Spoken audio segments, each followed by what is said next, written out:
Halo, kembali lagi bersama saya Heru Kristianto. Kali ini saya akan menjelaskan video praktikum percobaan 3 mengenai titrasi asam basa.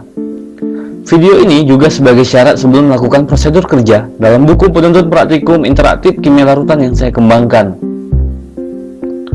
Sebelumnya saya akan menjelaskan apa itu titrasi dan bagaimana ketentuan untuk melakukan titrasi asam basa. Ya, apa itu titrasi? Titrasi merupakan salah satu analisis kuantitatif untuk menentukan suatu larutan asam atau basa berdasarkan reaksi asam basa. Nah, molaritas suatu larutan asam dapat ditentukan dengan menggunakan larutan basa yang sudah diketahui molaritasnya, atau sering kita sebut dengan larutan baku. Perhatikan gambar.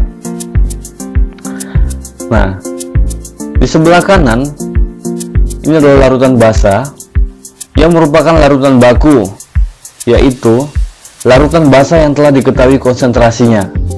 Sedangkan di sebelah kiri ini merupakan larutan asam yang belum diketahui konsentrasinya. Oke, untuk menentukan konsentrasi larutan asam tersebut dapat dilakukan dengan cara titrasi menggunakan larutan basa sebelah kanan yang telah diketahui konsentrasinya. Demikian juga sebaliknya. Jika larutan basa belum diketahui konsentrasinya, maka dapat digunakan larutan asam untuk menentukan konsentrasi larutan basa tersebut secara titrasi. Nah, secara teknis, titrasi dilakukan dengan cara mereaksikan sedikit demi sedikit atau tetes demi tetes larutan basa dalam asam, atau sebaliknya larutan asam dalam basa. Ini dia, kita lihat tetesan dari larutan basa dalam asam atau sebaliknya. Pengukuran volume dalam titrasi ini harus dilakukan secepat mungkin. Oleh karena itu, dalam titrasi harus digunakan buret. Sudah tahukah apa ini maksud dengan buret? Buret adalah yang terpasang dalam statif. Kita lihat gambar ini. Ini adalah buret. Ini adalah gambar set alat titrasi yang terdiri dari batang statif, ini, klem sebagai penjepit buret, dan Erlenmeyer sebagai tempat reaksi. Nah, sebelum melakukan titrasi, kita harus memperhatikan hal-hal sebagai berikut. Yang pertama, buret harus dipasang pada statif secara benar. Benar di sini artinya tidak miring. Klem berada di tengah badan buret dan tegak lurus. Nah, yang kedua, pastikan bahwa keran buret tidak bocor. Mengapa? Karena jika bocor akan mengganggu kita dalam pengukuran volume. Dan yang ketiga, larutan titran atau penitrasi diisikan ke dalam buret melalui mulut buret atau bagian atas dari buret. Nah, kemudian yang keempat, pastikan bahwa meniskus larutan menunjukkan angka 0.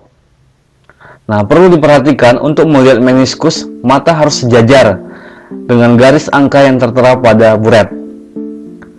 Kemudian yang kelima, selama proses titrasi, goyangkan Erlenmeyer agar larutan bereaksi secara homogen.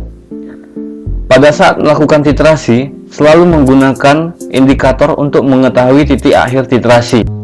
Selanjutnya kita lihat video praktikum titrasi asam basa. Pertama kita rangkai alat seperti gambar di depan, seperti ini.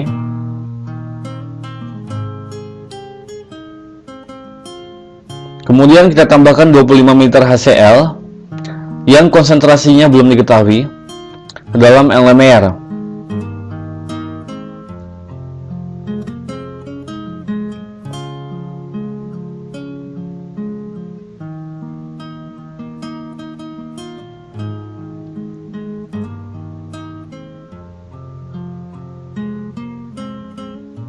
Kemudian tambahkan indikator PP. Indikator tidak berwarna jika dalam larutan asam, namun berwarna pink dalam larutan basa.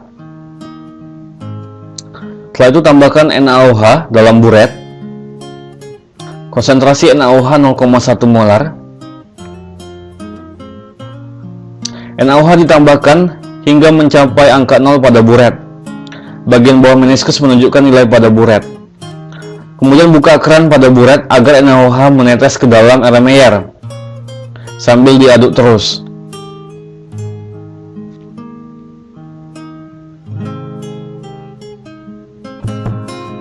Nah, muncul warna pink pada larutan, tetapi ketika diaduk warnanya hilang. Tetap dalam keadaan diaduk terus.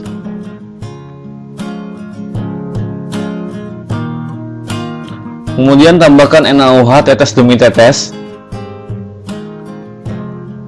Kita tetesi lagi perlahan-lahan.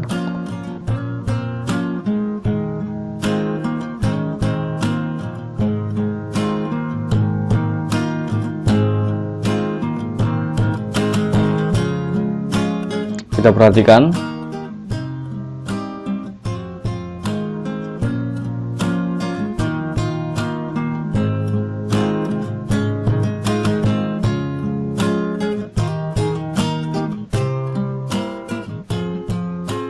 Nah, ketika warna pinknya sudah tidak hilang, tutup keran pada buret.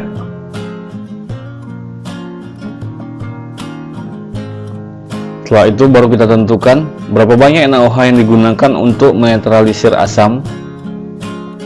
Dalam praktikum ini menggunakan asam HCl.